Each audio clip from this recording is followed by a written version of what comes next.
How to install Paramount Plus in any smart TV. The very first thing you want to do is to head over to any of the web browser and then move into the site of Paramount Plus. It will land you on the official page of Paramount Plus. For now, let me head over to one of the article which is gonna help you out. It has given you the step-by-step process on how you can do it. The very first thing you want to do is to launch any of your smart TV and then press the home button on your smart remote, then navigate to apps. After that, select an app to install.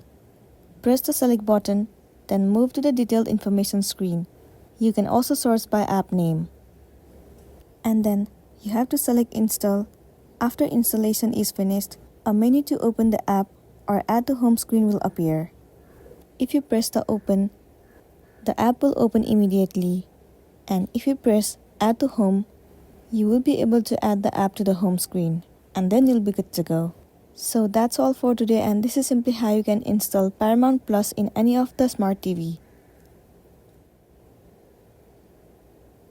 Make sure to smash the like button and consider subscribing if you found this video helpful. We'll see you in the next one.